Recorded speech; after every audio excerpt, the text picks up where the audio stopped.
Hi, my name is Tristan, and today I'll be talking to you about why schools need to keep the free and reduced lunch programs in their school.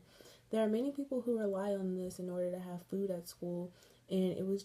just be very heartbreaking to see it taken away and have people who can't afford their food and know they can't afford their food and still go throughout the day being hungry and not being able to focus in their classroom. It's heartbreaking to see a child have their lunch taken away from them anyway, and it's even more heartbreaking to know that this could be their only meal that they're having in the day, and it could be the only time that they're eating throughout the day anyway. Like, for example, they don't have food at home, or they just can't afford to keep a hot plate on the table. So school is the only place that they actually eat hot meals throughout the day, and it'd just be terrible to have that taken away from them. I've done lots of research over the last few weeks, and with my personal experiences, I believe I'm qualified enough to talk about this subject. Over the last few years, many lunches at schools have gone up to maybe to around 350 maybe, instead of the usual 250-ish that they used to be when we were younger. And it's hard for some parents to provide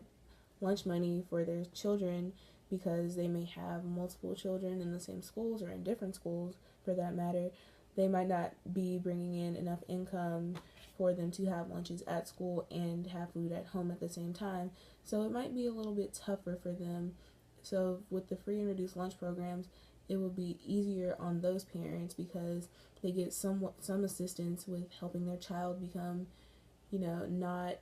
hungry at school, and it would just help them get throughout the day and make sure that they have something to eat, something that could help them excuse me, something that will help them and help them focus in the classroom, help them get through their extracurricular activities, whether it be before or after school, and just help them overall. And it's important that we have this free and reduced lunch program because this could be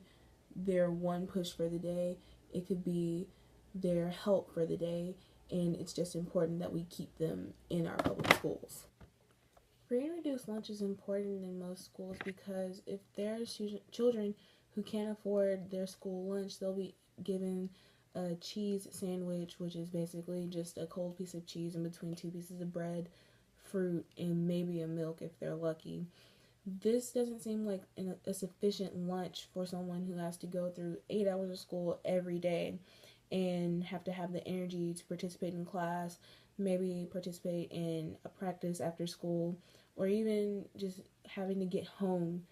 It's not a good lunch for a child who's growing, and it just doesn't seem right to just have a child eat so little when they have when I have an opportunity to get a wholesome meal. And it's heartbreaking to see that this is like all they get, and it seems like they're just being pushed to the side and not able to get what the rest of the other kids are getting to eat.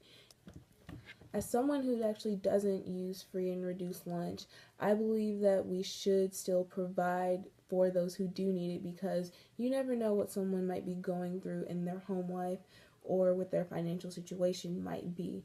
So, in my opinion, I do believe that we need to continue to have the free and reduced lunch programs for those who do qualify and those who do need the assistance. And some precautions that we could take are providing evidence that you actually do qualify for the program and that you do need the assistance to help your child stay fed throughout the day at school.